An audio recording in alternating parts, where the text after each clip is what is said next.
Three, two, and one.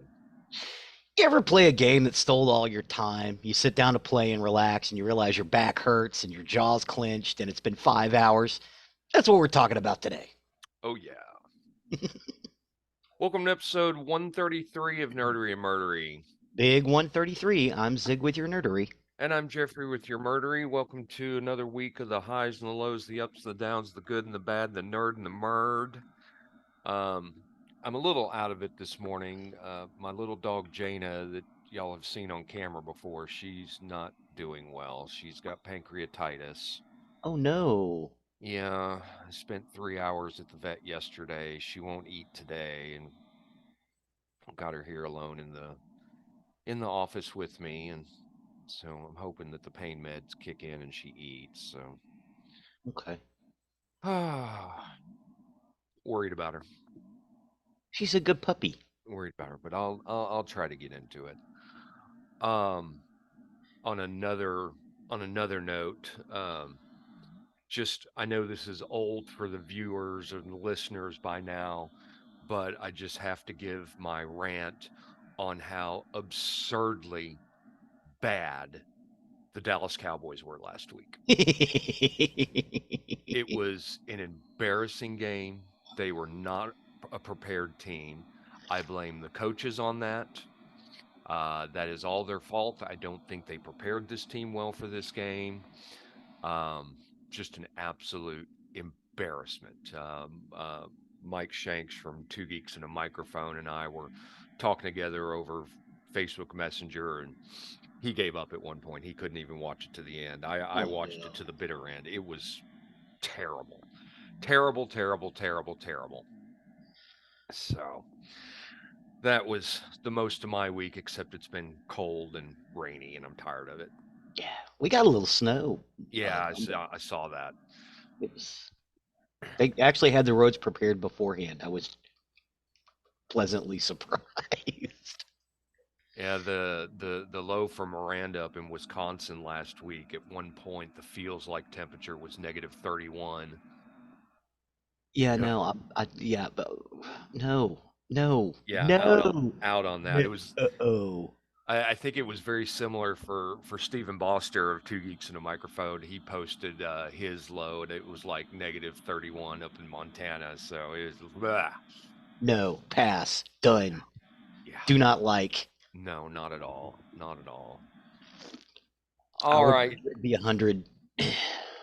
yeah, but then we'll complain about the heat. Yes, yes, but I'm not offended by the heat. I just like it to be nice, you know. I don't know. All right, you got anything for us before we kick it off? No, no, not for this episode. I figure this is going to be a long one. All There's going to right. be there's going to be some talk and some controversy. Yeah, we'll see. All right, why don't you kick it off? Okay. Today we're talking about time suck video games. Most of these are PC based, some of them are console based. I'm just going to go ahead and give out the list. Jeffrey, myself, and Will all have a list of games that we could just sit down and play that just suck up all our time and we're okay with. Yeah, why don't you just go through them one at a time? Okay. Well, we're going to start with the top of the list, which is Jeffrey's, which is Masters of Orion. Yep. And I was surprised it wasn't on your list too. Um, actually, once I got your list, I was like, well, we're going to talk about Masters of Orion. Masters of Orion it would be on my list. But I'm happy about the three that I picked. Okay. So Masters of Orion, often abbreviated as MOO, is a turn-based 4X strategy science fiction game in which the player leads one of 10 races to dominate the galaxy through a combination of diplomacy and conquest while developing technology, exploring and colonizing star systems. Sometimes described as a sci-fi themed spin-off of classic Civilization, this game has proven to be quite enduring, becoming a cult classic in its niche of sci-fi themed 4X strategy games. It has received several direct sequels, and additionally a number of other games published since have been described as inspired by it, with reviewers and players divided on whether any has succeeded at recapturing the feel and gameplay of the original. The game was released in 1993 by Microprose on the MS-DOS operating system. It was ported to the Mac OS in 1995 by Take-Two Interactive and distributed by GameTech. It is the first in its franchise, and rights are held by Wargaming. You said several sequels. I'm not familiar with more than 1 and 2. No, I think they're up to like 4 at this point. Really? Yeah. Oh, don't know that I ever saw 3 or 4. Well, I mean, this is a huge time suck video game. I mean, literally, I could spend 8, 10 hours of a day oh God, yes. and not even notice it going by. In our YouTube playlist, the I have 2 videos for Masters of Orion. One is the opening shot, just so you can kind of get a feel for it. And secondly, is a guy does a playthrough over about an hour of just beating everybody senseless. Mm-hmm. A couple of things he did that I don't agree with. He got Stargates and didn't build them, and I'm like, dude, just build Stargates. Just do. But yeah, he played. He played the Cylons and just beat everybody with technology. Mm-hmm. So how it breaks down, you pick a race. Every race has a specialty in some form. Cylons is technology. Geoffrey likes to play the Bullrothi. Yes. Who are great ground troop combat people. I like to play the Sacra because they breed so fast. Because you have to have population to build technology or to research technology. You have to have population to build ships, factories. It works on this principle of slider bars, basically. These slider bars allow you to research or bring up your planet's ecology or build starships or stargates. The animation for 1993 is amazing. Oh yeah. Yeah, it's great, and it's fun to play, and it can take hours. I've got it on Good Old Games. I bought it for like $3. Mm-hmm. Somewhere around here, I have the original box that Don gave me years ago. He's like, "Hey, I brought this for you." And I also have the board game which we've played. Yes, The tabletop game, more like the it's not really a tabletop game. board game, but Masters of Orion is one of those games that you can just play and play and play.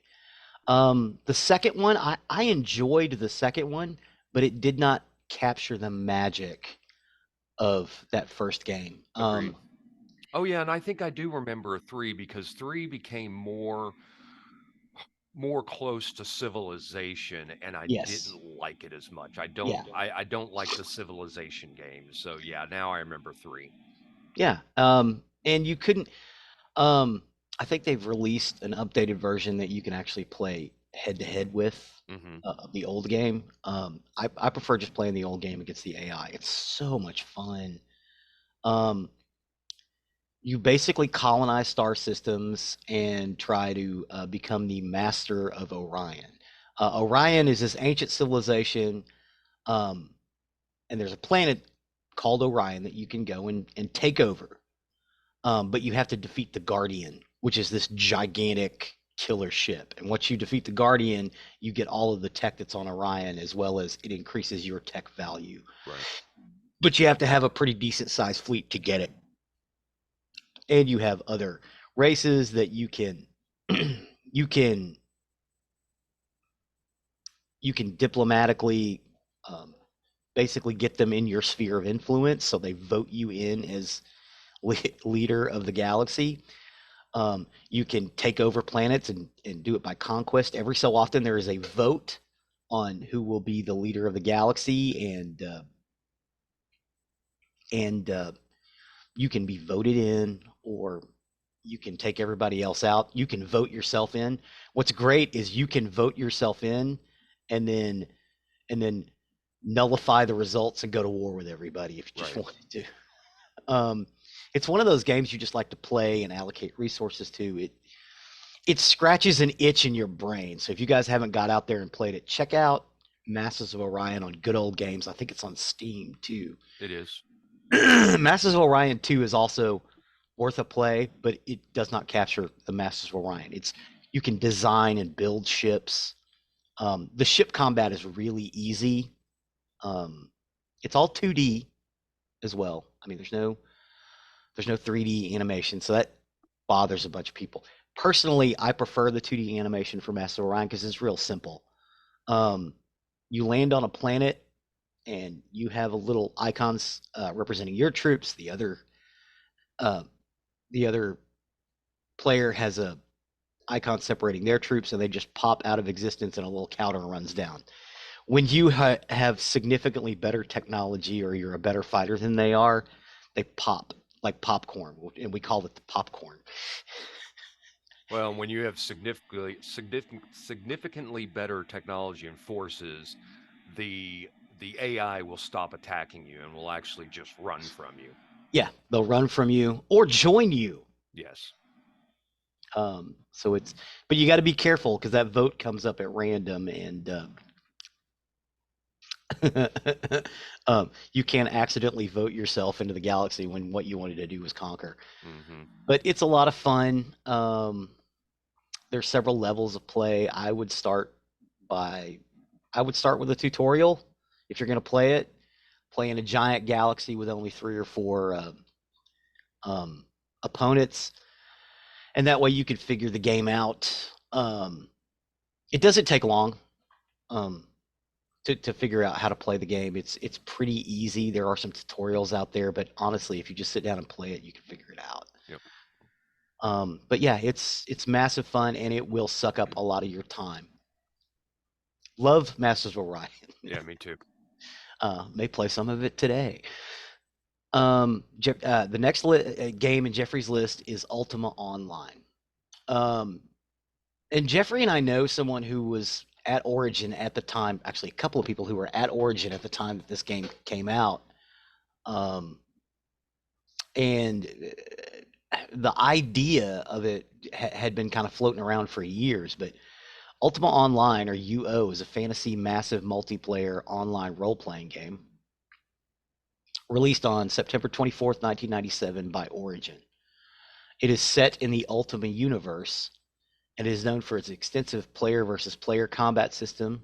Since its release, it has added 8 expansion packs, a booster pack, and dozens of free content updates. The release of Ultima Online Kingdom Reborn in 2007 brought a new game engine with upgraded visuals.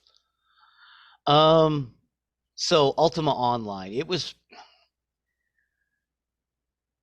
Lord British, or Richard Garriott. Richard Garriott. Yeah, Richard Garriott. His handle is Lord British. And Lord British is in the game. Yes, he is. He was like us. He was like a geeky guy who liked to play Dungeons and Dragons, but he went to college, and there was nobody who would play with him. So he kind of wrote a computer game on his own, and then ended up releasing it as the original Ultima. And there were several incarnations. He kept trying different things with Ultima, but eventually he came up with this Ultima Online. He was like, I want to make it like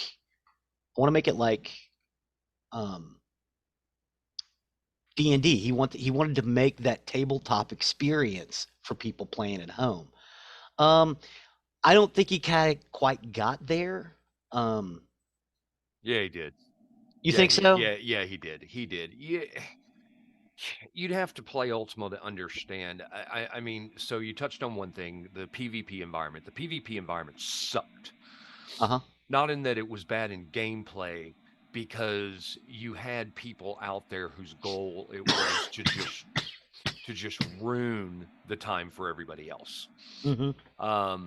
Because Trolls. if your character was a murderer or a player killer, they turned red, so you always knew they were a murderer. Uh-huh. They would sometimes go in groups and kill just to kill. It was sometimes maddening. Um, it was a game that you could literally just play for hours and hours and hours. I had a guild that I belonged to, and we had a hunt every Saturday morning. We You could used write macros and So you could write macros and you could cheat, because there were certain things that you needed to do in order to level up, and some of it was very time consuming and very boring. Tedious. Fishing was one of those Yeah, I remember you had a macro because for fishing. we did, because you would click on your pole, then you'd have to click on the water and then wait for something to come up. And then click on the pole, click on the water, wait for something to come up if you did. And every time you were successful, you gained experience points, blah, blah, blah. The reason that you did that is because once you became a grandmaster fisherman, you could fish up treasure chests and or treasure maps, and those treasure maps would lead you to treasure chests, which you go, there would be these huge spawns and huge treasures. um but the other thing about Ultima Online is, number one, it was one of the pioneers in online role-playing game, number Yeah. one. Yeah, I uh think it wasn't it the first. If it wasn't the first, no, it was the first one that was big, right? no, because you had uh, uh, Wow. yeah, you had World of Warcraft and Ultima that came out about the same time. I think World of Warcraft came out first. Okay. But anyway, so you had real estate. You could buy a house where you could store your stuff and you could log your character out safely. You couldn't get attacked inside your house. Well, the world became so full of people, this game was so big that it ran out of real estate. And you could actually make real money In the real world. in the real world selling virtual real estate. Um, and it was incredible the amount of money that was out there. I saw castles which have a huge footprint, Yeah. that would go for tens of thousands of dollars Wow. in real money. And the game became so engrossing. It's just hard to explain how engrossing you could get on this game. One of the stories I've told so many times over the years, a friend of ours made a thief character named Bacteria. And what Bacteria was able to do was use the hide and stealth skill, which allowed you to make your character invisible to everybody else, except you could see your character on the screen as Yeah. gray. But you could make yourself invisible to everybody else, and you could attempt to steal from them. If you were caught, you turned red, guards could kill you, but outside of town, which is where the guards were, um, you would turn gray, I'm sorry, and be able to be attacked. Well, I'm sitting at home one time watching TV, Mhm. and Ed, this guy's name is Ed, he calls me on the phone and he It was said, it. yes, he calls me on the phone and he said, hey, there's this guy who left, he was standing at what Ed what Ed would do is he would sometimes camp outside of somebody's house that he saw go in and wait for him to come out, and he was in stealth mode and he could sneak in their house. Well, once you're in the house, everything is open to you, and he could steal from this person. So Ed calls me up and says, hey, I just snuck into this castle and this dude's gone. I can't carry everything because you had a weight limit. I Mhm. need you here. So I go and I log online. And he tells me where he is. So I'm on my horse. I'm trying to get to the castle. Blah blah blah. And he's like, "Where are you? Where are you? Where are you?" I'm getting there. I'm getting there. I'm getting there. And I was almost to the castle. And again, we're on the phone. Mhm. And Ed says, "Wait, wait, wait, wait, wait! The person just came home." And Ed was in his house. And I'm like, "Okay, I'm almost there." And Ed said, "Wait, wait, wait! Shh, shh, shh! They're right in the room with me." And I said, "Ed." And he said, shh, they're right next to me. And I said, Ed. And he said, shh. And I said, Ed, they can't hear you. That's how involved you would get in this game, because you're buried in it, and it just your imagination would just run wild. This game was amazing.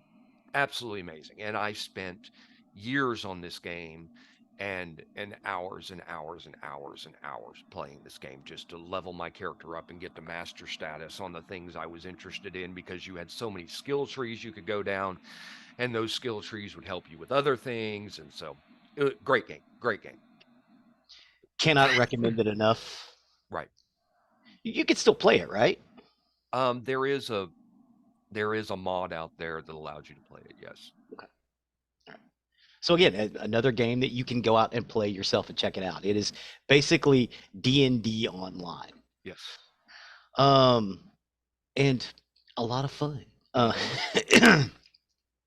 I still like the physical play of being at a table with folks, but that's me. I'm also kind of analog sometimes. So I I see the allure, and I know you guys had a blast doing it. We did, and I mean it was so populated. And going back to that real estate, I'm sorry. At one point, Ultima actually opened up a new set of lands that was an exact duplicate of the original, and all this land was open up. But in this new set of lands, they actually listened to some fans, and PvP was not allowed. Okay. So you could go back to the old one if you wanted PvP, or you could stay in the new one, which was really cool because then you were able to get into dungeons that you couldn't get into before. Because Hmm. dungeons were very, very heavily populated by player killers, um, and so it allowed you to explore places you never could before. And if you're interested in seeing something really wild, what was the name of this cartoon? um, I have to find it. I'm a newbie.com. I'm a newbie, and that's IMANEWBEIBIE.com. If you're interested in seeing what Ultima Online was like, go see that cartoon, go back to the beginning and watch it, and it was just awesome. I am a newbie.com. Yes. Nice.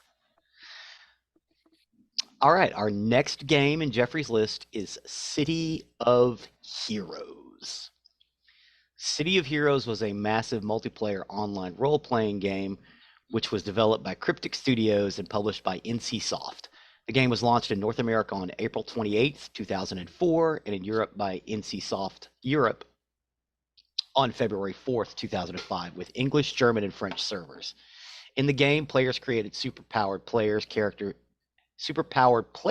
sorry, that, that could team up with others to complete missions and fight criminals belonging to various gangs and organizations in the fictional Paragon City.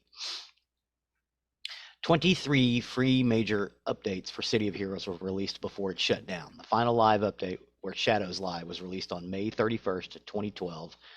And on August 31st, 2012, NCSoft terminated its Paragon Studios development team, ending all production on City of Heroes, with the last day of service on November 30th, 2012. In April 2019, source code capable of running a City of Heroes server was distributed widely.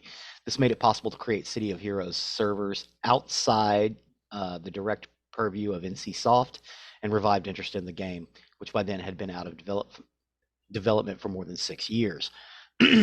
As of January 2024, NCSoft has not moved to have servers based on this source code shut down. And on January 4th, 2024, NCSoft officially granted the private server City of Heroes Homecoming an official license to host the game. So this was in the last 2 weeks. Yep. Yep. I've been keeping up with that. um, this was Okay, another. Go ahead. you and Randy, right? Hmm. You guys played this like religiously at least once a week, right? Oh Even though yeah. you guys were living in the same house. We weren't living in the same house at the time, but yeah. Or Okay, no, actually, at one point we were, yeah. But yeah, yeah. we played this. We played this all the time. Because I remember coming over going, "What are you guys doing?" We're playing City of Heroes. It was like, Hmm. "Oh, well, I'm gonna go hang out over here." Yeah. But you guys were into it. Oh yeah, because this was another great game. Number one, you could make you a hero. Yeah, superheroes. At one point, they actually came out with a an additional version that was City of Villains, where you could play a villain, and they had PvP at that point. Hmm. I, I didn't like City of Villains as much, but I played it. City of Heroes was great. Number one, the character generation. Excuse me, I've got this cough. No, it's okay. It's the weather, man. Yeah, It's got the me too. the character generation was so in depth and incredible. You could spend a half hour to an hour doing nothing but generating your character. Hmm. Um, from the power sets you could choose to start off with, because you could, um, there was different combinations you could use. You had blasters, which were heroes that fought at a distance, and Hmm. they're basically called glass cannons Yeah. because they have incredible power at distance. Up close and personal, you don't really don't want to do that. You had brawlers, which were hand to hand. You had defender type character. You had support type characters. What There's were the tanks? You guys were always referred to them as tanks. Was it brawlers? brawlers. Yeah, Okay. yeah, incredible hand to hand, up close and personal. Could take a lot of punishment. Um, but anyway, you could combine your power sets. Like you could have a fire and ice power set, or radiation and fire. I mean, blah blah. My favorite one was a fire. So you start off with your power sets. You could then heavily customize your character's looks. I mean, everything: the eyes, the hair, the nose, the ears, all the way down to the feet. Incredible what you could do. And then you create your character and you go out and you start playing. Um, Movement powers were always cool. It with the new release, it doesn't take as long, but you used to have to get to power level 10 to get your first movement power, and then power 14 to level 14 to get the second one, which is something people highly sought off, because then that's where you could fly versus just hover, which is real slow. But anyway, City of Heroes was really cool. You could play solo, you could play with groups. They had various events that would happen, where you would do a lot of big groups. And I was really sad when it shut down because it was a great game. I've known it's been back online for about 2 to 3 years now, I think it is. I've played again. I played as early as this week, and it's a great game. I've had to redo my character from the original one, and it's just such a cool game as you go out and you fight the different villains that are out there. They're super powered villains in groups, and it's amazing. Absolutely amazing. And that's another game I would just literally spend hours and hours and hours and hours on. Yeah. Well, I remember, uh, back in the day, you would talk about it like you were rolling up an RPG character, and I'm like, this actually sounds kind of interesting. Yes. But I didn't really want to get into the online role playing. It's just because I prefer the tabletop environment. But again, that's on me. I see the allure. And it looked wonderful. Mm-hmm. Um, I'm glad you found so much joy in it And because you still did. and You still really, do and yeah, still do. just I've love it. enjoyed playing it again. Well, that does it for Jeffrey's list. His three, which were Masters of Orion, Ultima Online, and City of Heroes. Next to my list, I'm going to talk about Risk, but I'm going to talk about a specific Risk game. Risk Hasbro Interactive, 1996. Several video games versions of Risk have been released as Risk, starting with the Commodore 64 edition in 1988 and the Macintosh edition in 1989. Various other editions have been released for PC, Amiga, Sega Genesis, PlayStation, PlayStation 2, Game Boy Advance, and Nintendo Switch. However, in 1996, Hasbro Interactive released a PC version of Risk that included a new variation on the game called Ultimate Risk, which did not use dice but rather implemented the use of forts, generals, and complex battle strategy. Risk 2 for PC and Mac was released as a 2000 video game, which included classic Risk as well as a board and gameplay variation in 2012. Pogo.com added a licensed version. Risk 2 is not where it's at. It's the 1996 Hasbro Interactive version of Risk, which you can go out and find, but you have to be careful on which one you grab. The thing about this version is you didn't have to play with the standard Risk maps. I wasn't even into the Ultimate Risk, which was fun. I wanted the classic Risk, and I wanted to use the different maps because you could play in North and South America, you could play in Eurasia, you could play in just Asia. Um, so it was a lot smaller. It wasn't as unbalanced as the Risk game, and I could play it for hours. And it's a real simple game.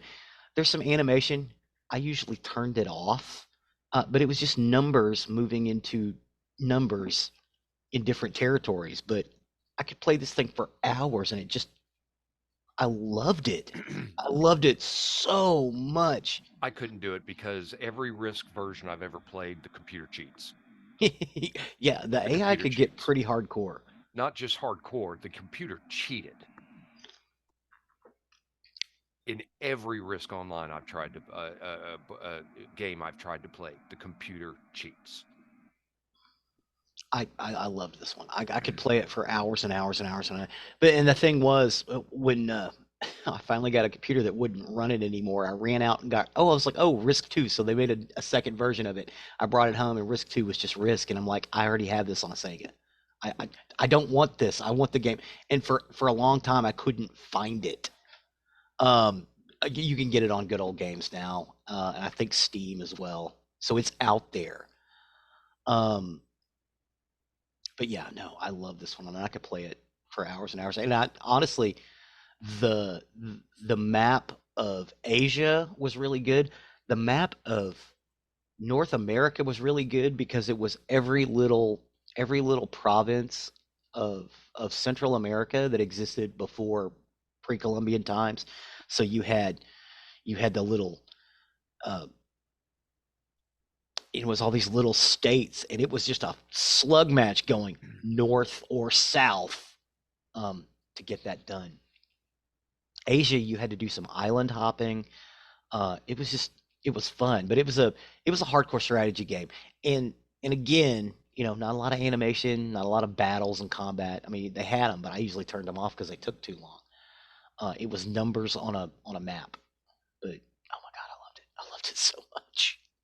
And yes, the AI was really hard to beat because it cheated. Yes. But you could win, and I often did. Um, my next game is Heroes of Might and Magic 3 Complete. Um, Heroes of Might and Magic 3, the restoration of Arathia, commonly referred to as Heroes of Might and Magic 3 or Heroes 3, or abbreviated as HOM 3, is a turn based strategy game developed by uh, Jan van uh, Kagenhem through New World Computing, originally released by Microsoft Windows by the 3DO company in 1999. It ports to several computers and console systems, followed in 1999 and 2000. In its third installment of the Heroes of Might and Magic series, Heroes 3 was released to universal acclaim by critics and has garnered a cult following in the years after its release. The game received the expansion pack Heroes of Might and Magic 3 Armageddon's Blade and Heroes of Might and Magic 3 The Shadows of Death Hero Chronicles.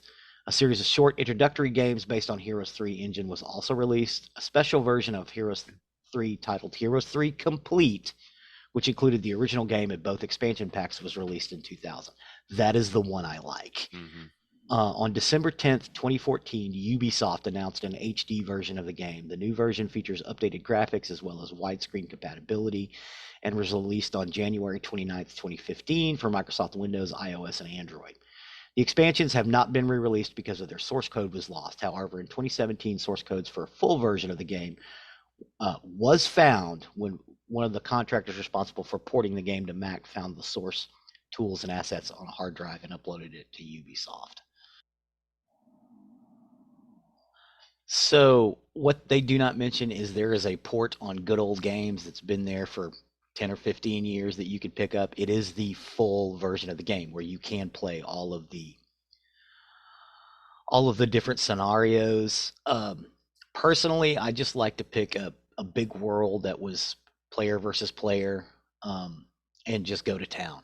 Um, what's great about 3 as opposed to the rest of them, it has the most different types of castles that you can pick. That's why I like the complete version.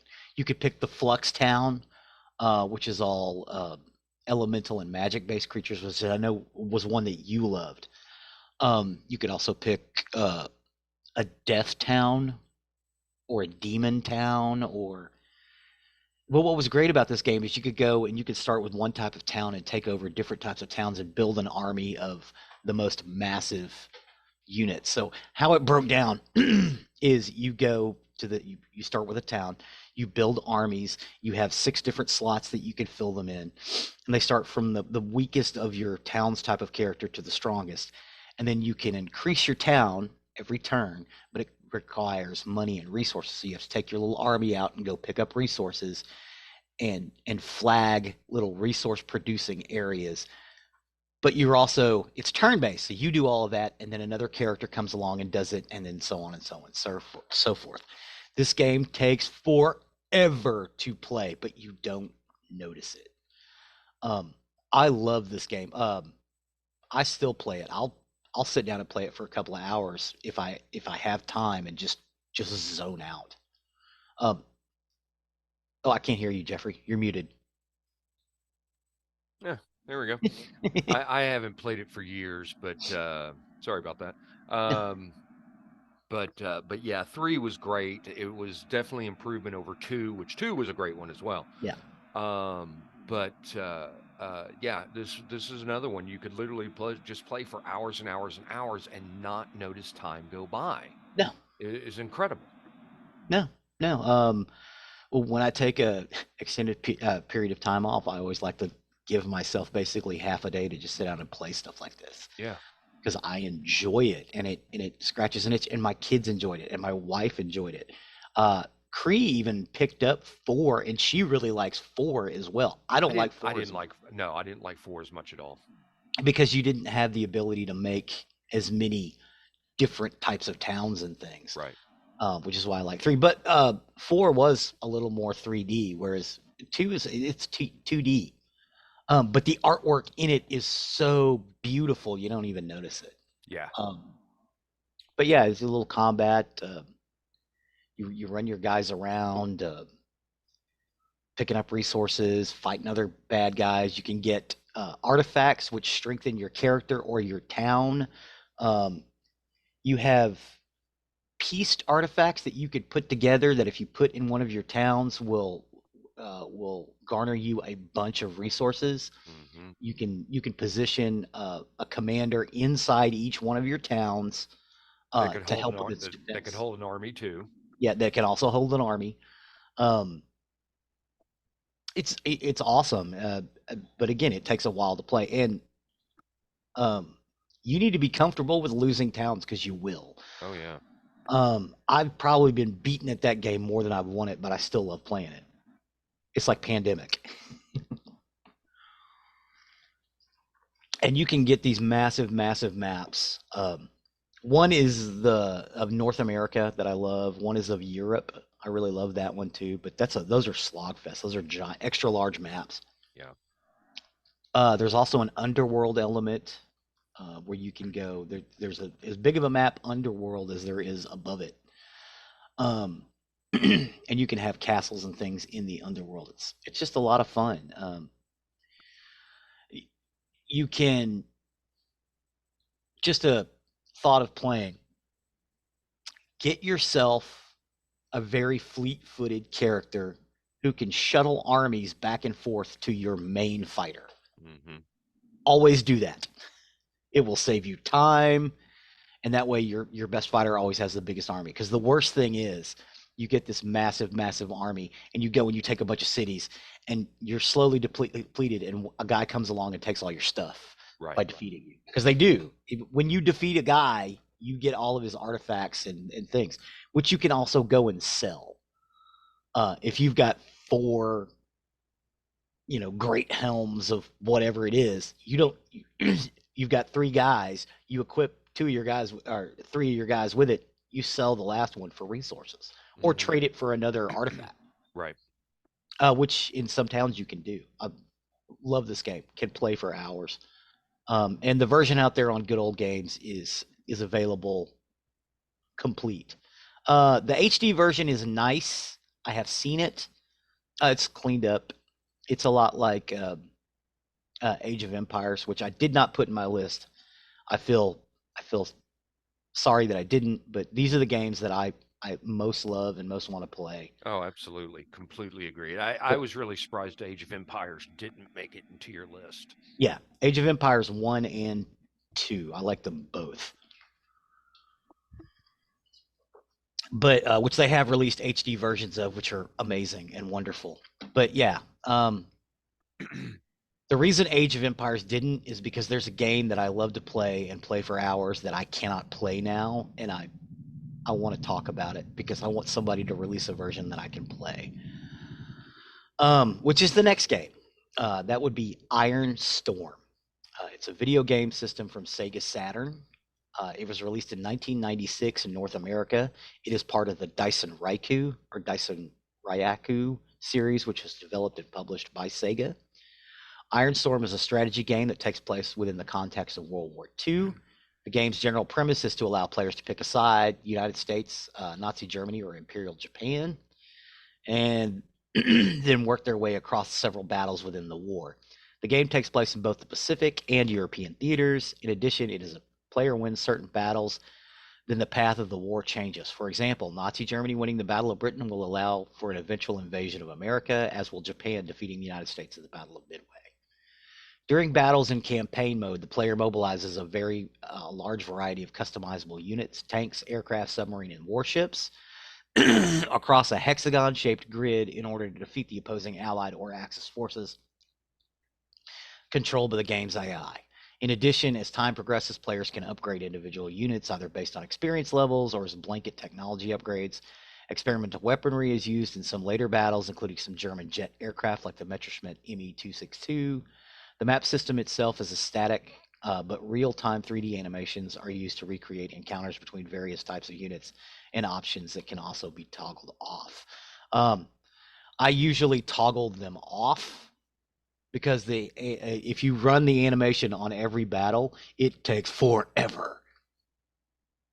My problem with this game is all of the ports of it are in Japanese, Mhm. except for the one they released for the Sega Saturn, which did not do well. I kept a Sega Saturn running for years just so I could play this game. I still have a copy which I bought online of the game itself, but I don't have anything to play it on. I know the copy's good, but yeah, I can't play it. It was ported over by Working Designs. This game is not for everybody. It is hex-based turn-based strategy. And you get to replay World War II, and you kind of need to know what sort of units you need to build. As you take over cities, you can build more units depending on how much resources you have. The more land you take, the more resources you get. Um, I could sit down and play the Battle of Stalingrad as either the Russians or the Germans for hours, hours and hours and hours. The invasion of France um, and Belgium. Um, I had it where I could beat it in 30 minutes. If I turn the thing off, I could beat it in as few as 12 turns. Um, it was amazing. It was so much fun, and I could play it and play it, and I can't play it now. Now I know that I could go out and buy a Poly Mega, which would allow me to load the game, which I have, into the Poly Mega, and the Poly Mega would store the game and keep it forever. But I don't want to splash out $500 just to play one video game. You know what I mean? It will port it to an HD TV and everything else, but it's not really readily available. Um, I'm seeing Iron Storm on Steam. it's a different Iron Storm. Oh, and there's GOG. Yeah, Good Old Games doesn't have it. They've got the other Iron. There was another game that came out 4 or 5 years later, also called Iron Storm, which is a first-person shooter World War II game. That's not what I'm talking about. If you see it on GOG, does it have a picture of like a B-36 on it? No, it looks like that's the first person shooter. Yeah, yeah. You could find that one out there. Um, I've tried to run it on a PC with a Saturn emulator, and I can't get it to work. I can get the Japanese copy. Matter of fact, Dyson Raikou released several other versions of World War II games, but they're all in Japanese, Hmm. and you have to read the text in this game. It's not something you can just go, I just click through the text. You really need to know what you're looking at because if you run a Panzer III or a Panzer IV up against a Russian T-38, the Russian T-38 will clean your clock. Um,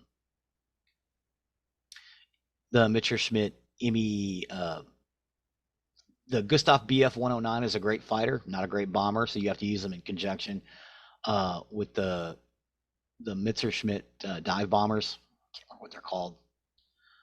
Um, I like to play the Germans, but I also like to play the Americans. It will allow you to play Operation Coronet, which was the planned invasion of Japan. It's actually in the base game. Like you don't have to play the campaign mode to do it. You just do it. The hardest one I've ever played was M Fall, where the Japanese are trying to invade India. You just Hmm. can't do it. It's nearly impossible. If you play the Japanese, it's hard, and you can switch. You can go into the game and switch who the player is, so you can play either side, depending on. Even though you picked it a different way, you could go into the game and make yourself the either side of the game and play it from both angles. Again, I could play this game for hours and hours and hours, and I miss it, and I wish I could play it, but I can't, or I haven't been able to find a way to play it. Yeah. That's why that's why I didn't put Age of Empires. I got versions of Age of Empires. That's easy, but this one's tough. We will probably come back and do this again, where we talk about some of these other games because A of E is definitely in the conversation. The next game, or the next three games, are Will's. Will picked Star Fox 64, also known as the Lilat Wars in the PAL regions, is a 1997 3D rail shooter video game developed and published by Nintendo for the Nintendo 64. It is the second installment of the Star Fox series and a reboot of the original Star Fox for the Super Nintendo Entertainment System. Star Fox 64 was the first Nintendo 64 game to feature support for the system's Rumble Pack peripheral, which was initially came bundled with retail copies of the game. Since its release in 1997, the game has sold over 4 million copies, making it the best-selling game in the series and the ninth best-selling game on the system. The game received critical acclaim for its precise controls, voice acting, multiple modes, and replayability through the use of branching gameplay paths. Like the SNES Star Fox game before it, Star Fox 64 has been deemed one of the greatest video games of all time. A stereoscopic 3D remake of Nintendo 3DS Star Fox 64 3D was released in 2011, and a reimagining of the Wii U Star Fox Zero was released in 2016. The game was also re-released on the Nintendo Switch Online Plus expansion pack at the launch of the service on October 25th, 2021. Star Fox 64 is a 3D rail shooter game in which the player controls one of the vehicles piloted by Fox McCloud, usually an R-Wing. Most of the game takes place in corridor mode, which forces Fox's vehicle down on rail paths straight forward through the environment. In corridor mode, the player's vehicle can be maneuvered around the screen to dodge obstacles and can also perform a somersault to get behind enemies or dodge projectiles. The air wing is also capable of deflecting enemy fire while performing a spinning maneuver called a barrel roll. Actually, an aileron, aileron roll in real-time aviation terms. Sorry, aileron's a weird word. The R-Wing and Landmaster can charge up their last cannons to unleash a powerful lock and laser. In addition to corridor mode, some stages of the game include multiplayer, and most boss fights take place in all range mode. Star Fox is one of those games that if you are of a certain age, it is the greatest game ever. I think the reason that you and I probably weren't into Star Fox is because we were too old when it came out. Maybe because I never played Star Fox. Oh my God. People Will's age and a little younger loved this game. But you know, they all had N64s too, and we didn't. Hmm. Um, because we viewed the N64 as a kid's console, I guess. Right. Which is unfair because it was a great console. But yeah, you can. I think there's actually a tank you can play as well. You don't have to be on the. You can be like a ground fighter in conjunction with the airplane, so you get like a combined arms thing. It's a pretty game. For early 3D, it's really pretty. Um, Way better than Xenomorph. Um, it's akin to Starblade. They use basically the same kind of polygon Hmm. thing for Starblade. I think, honestly, I think if we'd have been 5 years younger, we'd have loved this game. This would be in our list, and it's well loved. But the problem is, every time they try to remake it or put out a sequel, nobody likes it. Because it doesn't capture the zeitgeist. It's like Masters of Orion. Yeah, the sequels are okay, but they're not Moo. Yeah, Masters of Orion 2, awesome game. It's not as good as Moo. And I think a lot of people with Star Fox, they liked the first one, they loved this Star Fox 64, which is why you can get it on a Switch now. And again, this game is available. So far, the only game we've talked about today that's not available is Iron Storm or Dyson Raikou. The next game on Will's list is Call of Duty Warzone. It was a free-to-play battle royale video game developed by Raven Software and Infinity Ward and published by Activision. The game was released on March 10th, 2020 for PlayStation 4, Windows, and Xbox One as part of 2019's Call of Duty Modern Warfare, and was subsequently connected to 2020's Call of Duty Black Ops Cold War and Call of Duty Vanguard, but does not require purchase of any of the aforementioned titles. Warzone allows online multiplayer combat among 150 players and features both cross-platform play and cross-platform progression between the three aforementioned titles. At launch, the game featured two main game modes, Battle Royale and Plunder. Warzone introduces a new in-game currency system that can be used to buy stations in and around the map, loadout drops, and key in-game objects, allowing the players to accept and switch between their customized classes and are obtained through purchases with cash currency. Players could also use cash to purchase items such as kill streaks and gas masks. Cash would be found by looting buildings and killing players that had cash on them. At launch, Warzone only offered trios, a squad capacity of 3 players. Solos, duos, and quads were eventually added to the game via post-launch updates. Upon release, Warzone received generally favorable reviews from critics. Warzone was downloaded by 6 million people within 24 hours of its initial release. Good God. By April 2021, the game surpassed 100 million downloads. A sequel titled Call of Duty Warzone 2.0 was released on November 16th, 2022, and a mobile version of Warzone is also in development. In June 2023, Activision announced that the service for Warzone would be shut down on September 21st, 2023 to focus development on Warzone 2.0.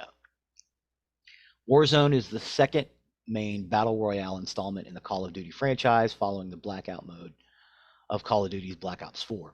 Warzone differs from Black Ops 4 by reducing reliance on equipment, gadgets, and instead encourages the accumulation of a new in-game currency called cash. The game supports up to 150 players in a single match, which exceeds the typical 100-player size that is seen in other battle royale games. I am not a first-person shooter guy. I am. I do not care for these games. I'm not saying I don't see the allure. I think they're awesome. I don't like them. Um, I do if they're done right. I've played several first-person shooters. The have you hardest played this one? No, I've never played Call of Duty. I mean, they're immensely popular. Yes. I played Duke Nukem. Mm-hmm. I played some of the Star Wars first-person shooters. Yep. The hardest first-person shooter I ever played was Half-Life. Mm. Half-Life is incredibly hard. Half-Life. Yeah. Um, but the first-person shooters are very popular. They're extremely popular. I played Halo. Mm-hmm. Um, they're great games. I can definitely see the appeal, and I know Call of Duty, the various versions have all been hugely Oh yeah. popular. Oh yeah. Great titles for Activision. Right. And I'm so glad Activision is still around. Yeah. Because Origin's gone, and so Microprose and some of these other studios that we're talking about, working designs, they've all gone the way of the dodo bird. But Activision's still up and running, and that's nice. Um, but yeah, from what I understand, Will can play this game for hours. He just, he and buddies and whatnot will get on and play together. So What's the Duke Nukem knockoff? Shadow Warrior. God, Shadow Warrior was fun. Shadow Warrior, you like Yes, that one? yes, that one was so fun. It's so tongue in cheek. Nice. I That's like I like first person shooters. I can't help it. Yeah, I've never been a big fan, but again, I understand the allure. I mean, it's kind of cool seeing it from that perspective. From what I understand, most of these games you can make it as the perspective of you're holding the gun, or you can make it where you're just behind the person. Hmm. I prefer the just behind the person. It just makes a little more sense to me visually. But again, I'm a weirdo, so I could sit and play Hexa strategy games for hours on end, and most people look at that and go, "My God, that's boring." Yeah, not to me. So I get it. Will's next pick is Madden. Will did not specify which Madden, so I'm assuming he means all Madden. Probably. I have played several of the Madden games in various platforms. Um, and as far as sports game goes, you can't go wrong. No. You really No. can't. And I see the commercials for the latest iterations of it, and it's almost lifelike. Yeah, yeah, it is. I kind of prefer some of the cartoon graphics, but again, that's me. I am a weirdo. I can play Hmm. X Games for hours. Um, Madden NFL, known as John Madden Football until 1993, is an American football sports video game series developed by EA Tiburon and EA Sports. The franchise named after Pro Football Hall of Fame coach and commentator John Madden, also player. No one ever mentions that. He was also a player. Yes, yes. Has sold more than 130 million copies as of 2018. Since 2004, it has been the only officially licensed National Football League video game series, and it has influenced many players and coaches on the physical sport itself. Among the series features are detailed playbooks and player statistics and voice commentary in the style of a real NFL television broadcast. As of 2013, the franchise has generated over $4 billion in sales, making it one of the most profitable video game franchises on the market.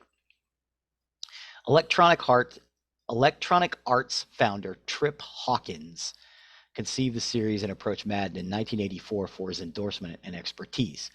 Because of Madden's insistence that the game be as realistic as possible, the first version of John Madden Football did not appear until 1988. Hmm. EA released annual versions since 1990, and the series name changed to Madden NFL in 1993 after EA acquired the rights to use NFL teams and players. Trip Hawkins created a clone of the Straight-O-Matic paper and dice-based football simulation game as a teenager. The game was unsuccessful due to its complexity, and he hoped to one day delegate its rules to a computer. At Harvard College, where Hawkins played football for the Crimson, he wrote a football simulator for the PDP-11 microcomputer, which he later said predicted that the Miami Dolphins would defeat the Minnesota Vikings 23-6 in the 1974 Super Bowl. It was actually 24-7. After founding Electronic Arts in 1982, the real reason that I founded it, says Hawkins, was because I wanted to make computerized versions of games like Stratomatic. Hawkins later said the company began designing a microcomputer football game. Hawkins first approached his favorite player, Joe Montana, to endorse the proposed game, but the quarterback already had an endorsement deal with Atari, and his second choice, Cal coach Joe Kapp, demanded royalties. In '84, Hawkins approached Madden. He and game producer Joe Ibarra arranged a follow-up meeting with the broadcaster during an Amtrak train trip over 2 days because of Madden's fear of flying. The EA executives promised that the proposed game would be a sophisticated football simulator and they asked the retired Oakland Raiders coach for his endorsement and expertise. Madden knew nothing about computers beyond his telestrator, but agreed. He had taught a class at the University of California, Berkeley called Football for Fans and envisioned the program as a tool for teaching and testing plays. Madden would continue to see the game as an educational tool. When asked in 2012 to describe Madden NFL, he called it a way for people to learn the game and participate in the game at a pretty sophisticated level. Hawkins and Ibarra, during their train trip, learned football plays and strategies from Madden from sunrise to midnight. EA likely expected Madden to endorse the game without participating in its design. Early plans envisioned a 6 or 7 player per team because of technical limitations, but Madden insisted on having 11 players, stating, "I'm not putting my name on that if it's not real." Ibarra, who had played chess, not football, in high school, became an expert on the subject through his work, but found that 11 players overwhelmed contemporary home computers. Most projects that are as delayed as Madden are canceled. Ibarra and developer Rick Antoniuk needed 3 years more than twice the length of the average developing process. The project became known within the company as Tripp's Folly, and Madden, who had received $100,000 advance against royalties that EA's outside auditors advised a write-off because it would never be recouped. Boy, were they wrong. Oh yeah. Believed at the time that EA had given up. The company hired Bethesda Softworks to finish the game, but they only got them partway to their goal. While EA used many of its designs, including contributions to the physics engine, within a year, Bethesda stopped working on Madden and sued EA over EA's failure to publish new versions of Bethesda's Gridiron football game. This added to the delay. After a final development push, John Madden Football debuted in 1988 for the Apple II series of computers. Hawkins and an exhausted Ibarra could move on to other projects. Ibarra says all his memories of that are of pain. Now, okay, having said all that, I agree. It's an incredible game, and I think they really needed to do it the way that they did it. Was it worth it? Of course, it was worth it. It makes $4 billion. It's made $4 billion. It's still being produced. Mm-hmm. I don't know of any other game series, except for maybe Mario, that goes back that far. Right. Yeah, And to 1984. it's still being produced. It's extremely heavily played. Yeah, Very profitable. There's also, interestingly enough, there is a curse that's associated with the Madden games. there is. Every year, one player is picked to be on the cover of Madden. Okay. And just about, I don't think it's every year, but just about every year, the player that is featured on the front of Madden is either A, injured, or B, has a bad year. Oh, really? So they Almost, don't want to be on the cover. well, they do, but there's the curse associated with it. Yeah. It's just, you can go back and look year after year after year. When they get on the cover of Madden, they either get injured or they have a bad year. They need to go back to just putting Madden on the cover. Who was Because I know this the year? first one, it's just him crashing through a, a an X's and O's chart. Let me see who was this year. Who was the cover of Madden? Madden.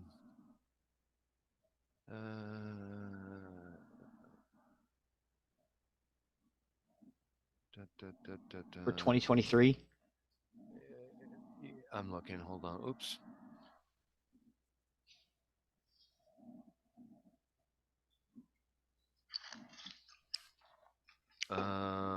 Josh Allen, but he has not been injured or had a bad year. Oh, good for him. So, because he's actually in the playoffs. Hey, maybe the curse is lifted. Maybe. Who's 22? I have to look. Patrick Mahomes and Tom Brady. I know Patrick Mahomes did get injured. Anyway, interesting. Huh, that's funny. Um, I am not a big fan of EA. I've played some of their games, but it occurs to me that EA basically runs other game companies out of business or just buys them up. Mm-hmm. I've seen them do it several times, and it doesn't make me happy. I like that, that some of the guys are, really, really into game design and development. But honestly, I'm just not a fan of EA. I'm not a fan of Trip Hawkins. Um, Having said that, I think he designed a hell of a game. But I also think that Trip Hawkins kind of takes credit for other people's work. I know that's blasphemy to some folks, but I just get that sense of it. I don't have any proof of that. But other than it being on EA, yeah, it's a great game. I've played it. I don't even like football, and it's a fun game to play. Um, I haven't played it recently. I think the last version I played was on a SNES. Maybe it was a Genesis. Anyway, it was a lot of fun. Because there were certain versions that you could play where you could play different years of teams. Like Mm-hmm. I could play uh, I don't know, the Miami Dolphins team that went undefeated. What was that? 69, 70? Uh, uh, I seem to remember enjoying it playing that. And there was a version that you could play with like all-time greats. 72. 72. There was a version that you could play with all-time greats, Yep. where you could you could get like Walter Payton and stuff like that. It was kind of awesome. Um, but yeah, it's a fun game to play. And as someone who doesn't like sports games, I can sit down and play a version of Madden. It's fine. Yeah.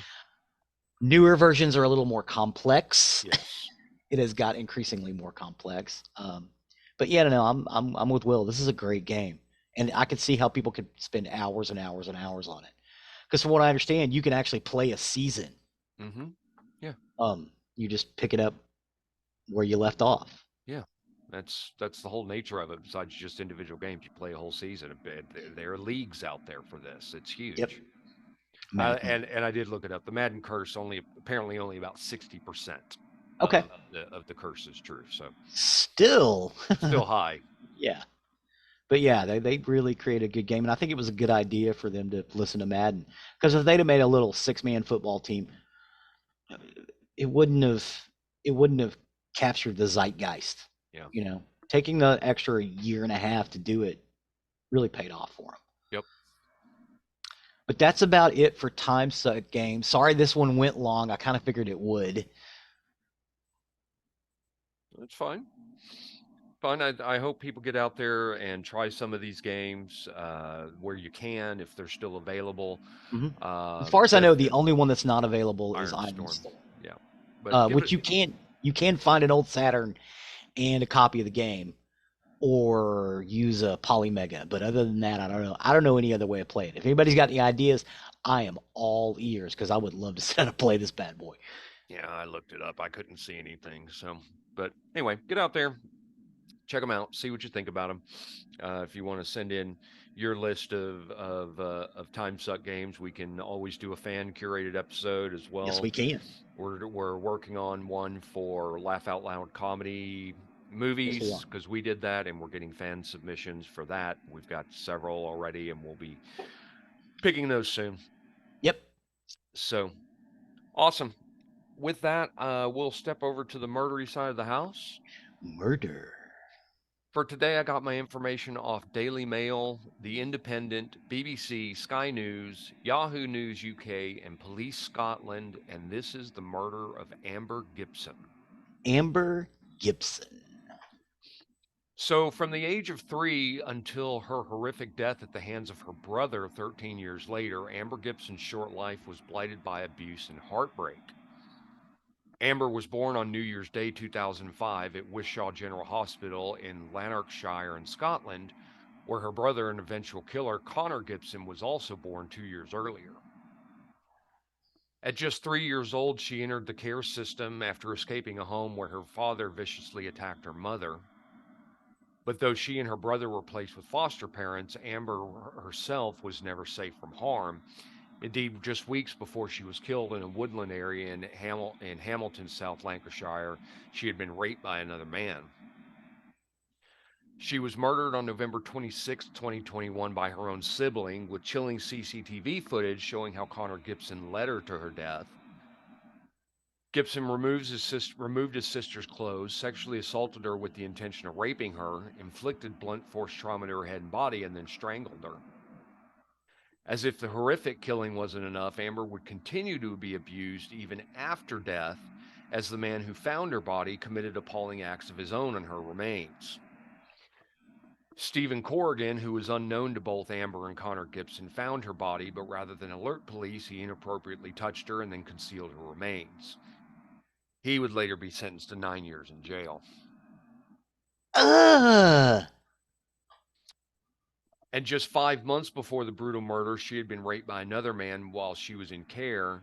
Predator Jamie Starrs was jailed for 10 years and 6 months after raping Amber at his home in Bothwell in June 2021 while she was asleep or unconscious. His DNA was discovered on 39 areas of her body, including her breasts, buttocks, and thighs, and he had only recently been released on bail for carrying out a similar attack on another teenager and has now been assessed as posing a very high risk of sexual violence. On the night she disappeared, staff at the Hill House Children's Unit in Hamilton, where she was living, tried to discourage her from going out to meet her brother as workers were concerned about his behavior. They were last seen just before 10 p.m., and neither Amber nor Gibson appeared on the CCTV until he reemerged alone more than an hour and a half after later. He knew where the cameras were. Mm-hmm. Mm. By the time of her death, Amber had spent almost all of her life in the care system, and she was described as the most giving, loving, and supporting, admirable young girl, and Amber had shown great hints of promise. Although she had experienced immense suffering, she had harbored an amazing outlook on life and loved arts and singing. Her parents, Peter Gibson and the much younger partner Anne Marie Adams, are believed to have met online, and by the time Amber arrived, there was a pattern of abuse that was well established.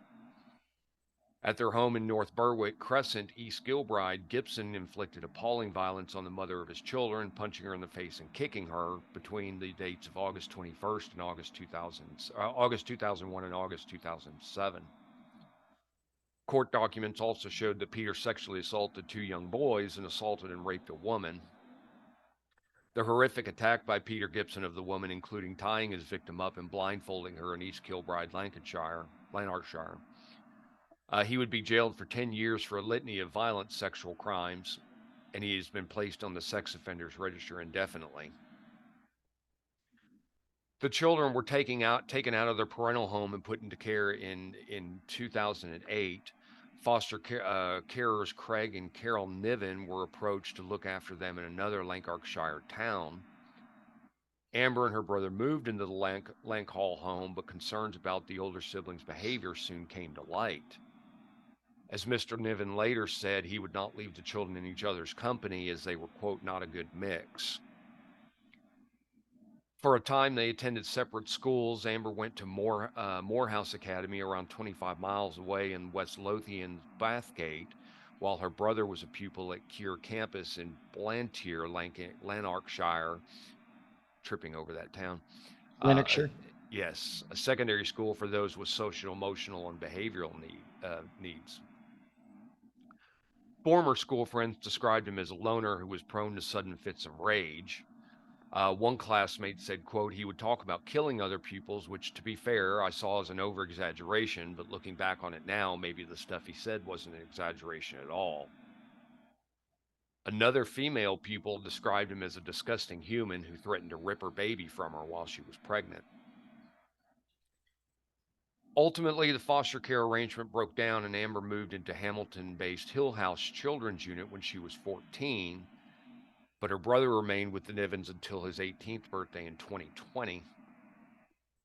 Angel McKean, who was a 19-year-old friend of Amber's there, said the siblings' relationship was turbulent, but she said when she last spoke to Amber hours before she was killed, she had been looking forward to seeing her brother. It was while in the care of the state that Amber was raped by Jamie Starrs, who attacked her after being released on bail for another sex attack. Detective Constable Ross McCaig said he had taken a statement from Amber after the sickening assault had been reported. Her statement said, quote, I was under the covers, but when I went to get up, I felt I didn't have my clothes on my bottom half. My trousers were next to me on top of the covers. I saw that the guy Jamie was asleep in the bed with me. It was light enough to say that it was him. He then got up from under the covers and he was completely naked and he put on a red tracksuit and pulled out a blue windbreaker style jacket. And I managed to put on my trousers on underneath the covers and I told Jamie I was leaving. Later in a homeless unit in Blantyre, Amber became quiet when a discussion turned to a TikTok user being falsely accused of rape and she revealed it had happened to her. A teenage boy told staff and police were called in before Amber told them she had been raped by stars. She told officers, quote, "The reason I think I was raped was that I woke up in a bed with no clothes on my bottom half with a boy I'd only met naked under the covers. I can't remember hugging him or kissing him at all." Tragically, she would never see her rapist brought to justice as she was killed weeks after giving her crucial statement to police. Detective Inspector Lorraine Wilson of Lanarkshire's Division's Rape Unit said Amber's evidence was key, though, in securing his conviction. At the time of her murder, her brother was a resident at Hamilton's Blue Triangle Project, which was a hostel for homeless youngsters in Lanarkshire, while she was living at the Hill House unit. On the day she was killed, care home manager Ian Curry, who was 55, said Connor Gibson called the Hill House unit to speak to his sister. Amber was last seen that night heading out to meet her brother, and Mr. Curry tried to discourage her from going out, but she seemed excited to see him. CCTV footage from that night showed them chatting and appearing to be in good spirits as they made their way through the town. Amber even sent a Snapchat picture of the two of them to friends with a caption that said, "My big bro." They were last seen just before 10 p.m. on Church Street, where they turned onto Common Green and entered Cadsow Glen. Gibson would later return in a disheveled state and tell a project worker that he and his sister had argued. One witness said Connor looked like he fell into a ditch and was very dirty. Connor insisted to the witness that he just had, quote, family issues, that he had a, quote, bad night, and that everything was a bit fuzzy. He also had a bleeding cut on his left shin and complained of stings, but did not seem bothered about his appearance. Footage of him returning from the scene showed him slumping in exhaustion against a metal barrier. He then phoned Hill House saying Amber had stormed off after an argument and he wanted to make sure she'd gotten home safely. CCTV later showed him heading towards wheelie bins outside the building carrying a plastic bin. Connor's deception would continue. He told police he'd been wearing a Ranger's top and camouflage shorts, when in fact he'd been wearing a white top and gray shorts, which she was seen in throwing the bin outside of his house, and they were stained with his sister's blood. A phone later seized from his residence revealed messages sent from his Snapchat to his account friends in the early mornings of November 27th, which was the day after the murder, writing, quote, "I'm really going to need you guys to help me with something when you come back. I'm being serious." A message was then sent to Amber asking, quote, "Are you okay?" before another was sent to the same previous friend saying, "Never mind, all is good." 4 days later, Connor wrote a chilling tribute to his sister on social media, quote, "Amber, you will fly high for the rest of time. We will all miss you, especially me. I love you, Ginger Midget. GBNF," which is gone but not forgotten, to XX. He was arrested a day later and charged with her murder, and he also shared another post hours before his arrest in which he urged town folks to leave a light on for Amber. This guy is an asshole. Mm-hmm. Amber and her brother had spent much of their lives in care, but a source from their extended biological family told Mail Online that social workers from South Lanarkshire Council blocked their maternal grandparents' effort to have the children stay with them. The family member claimed, quote, "The social work department has blood on its hands." Mr. and Mrs. Niven were in court to hear the guilty verdict on their former foster son. In a statement, they said, "When they arrived in our home, Amber was 3 and Connor was age 5, and Connor stated, quote, 'We are safe.' And then Mr. Niven said they were until they took the safety away." Prosecutors said the teenager had been appallingly murdered by the brother she must have trusted. The forensic pathologist who carried out the post-mortem examination on Miss Gibson's body told the court that she was covered in mud and the cause of death was compression of the neck. Jurors also heard other forensic evidence that widespread blood staining on Gibson's jacket was compatible with Miss Gibson, and his DNA was also found on her shorts worn as underwear, which had been forcibly torn off. In his closing statement, prosecutor Richard Goodard, KC, told the jury Amber Gibson was appallingly murdered by her brother, who she must have trusted, and he named 21 different circumstances which linked Gibson to the murder and sexual assault. Sentencing Gibson to life in prison, Lord Mahalan said, quote, "You beat her about the head, breaking her nose, removing her clothing, and sexually assaulted her with intent to rape and then manually strangled her. The last person she saw was you, her brother, strangling the life out of her. What you did was truly evil." Detective Chief Superintendent Paul Livingstone, who was the head of major crimes, said, quote, "It's hard to imagine how difficult this has been for Amber's family and friends, and our thoughts very much remain with them. I hope this conviction brings some degree of comfort. The actions of both Gibson and Corrigan leaves them beneath contempt. This was a challenging and complex investigation involving a range of specialist officers from within Police Scotland, working closely with our partners in forensic services, all of whom I would pay tribute to for their professionalism and dedication while carrying out their work. I would like to thank the members of the public for their help during our inquiries, which undoubtedly assist in securing their conviction."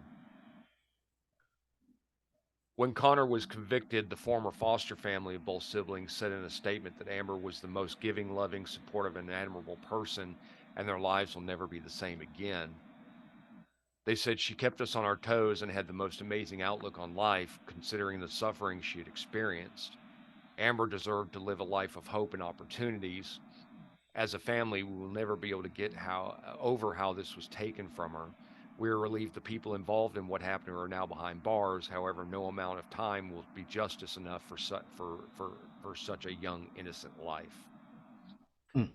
And Connor must serve 22 years before he can even apply for parole.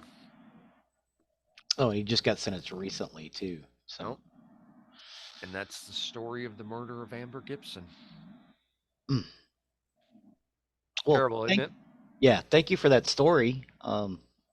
Feel bad for that girl. Oh gosh, yes, absolutely. To have her life sniffed out, and I mean, and to from her brother, she trusted him, and she Yeah, was looking forward to seeing him. And it never says in any of the articles because maybe he's not said, but I don't understand what motivated him to kill her. Uh, uh, I mean, did he just have incestuous feelings for his sister, and he tried to have sex with her, and when she wouldn't do it, he decided to rape her, and she fought him, and so he he murdered killed her. her? I don't know. I don't see what motivated him to do it. Well, clearly he's not. Clearly, the dude is not right in the head to begin with. I don't Right. know how else to say that. Right. Uh, I think it's tragic. Um, I think it was tragic what happened to her. Their circumstances were tragic. Mm-hmm.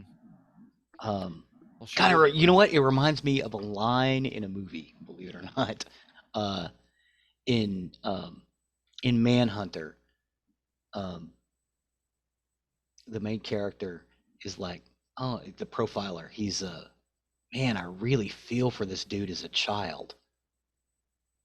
But now that he's an adult, I'd like to blow the sick fuck out of his socks. It's one of my Yeah. favorite lines in the movie.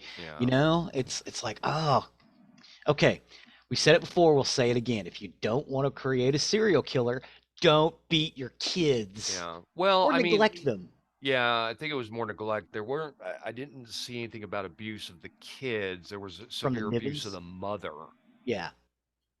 Severe abuse from the father to the mother, Hmm. or of the mother. So yeah, I don't know. Just sad Yeah. story. Sad tale all the way around. Yeah, yeah. Well, thanks for sticking through me or sticking with me through that. I appreciate it. That takes us to the end of our recording week. As always, you can find our website, nerderymurdery.com, where that's the hub for everything that we have. That is where you'll see links to everything we talk about, plus pictures from the topics we cover. Plus, we have the link to our YouTube page, which Zig so often updates. Yes, and in this particular episode, we've got some playthroughs as well as some thoughts on the games themselves, and you can actually see what we're talking about, and you should be able to go out and get them. Definitely check those out. City Heroes, by the way, is free. So, Woohoo! on our website, you can also find the link to our merchandise page, where if you wish to show off your nerdery murdery fandom, please do consider purchasing some merchandise for that. That, along with our Patreon, our patrons do help with the cost of that goes into our show. There are costs that are associated with it, our upkeep, our website, all the various places out there are that we have. Those costs do help us with the show. So please do consider either purchasing some merchandise or becoming one of our patrons. We appreciate each and every one of you. Please and thank you. Please and thank you. And last but not least, please don't forget to leave a 5-star review wherever you can. It really helps us and helps others find our content that may be looking for the topics we're discussing. So, with that, I have been Zig with your nerdery. and I'm Geoffrey with the Murdering. Cue the music.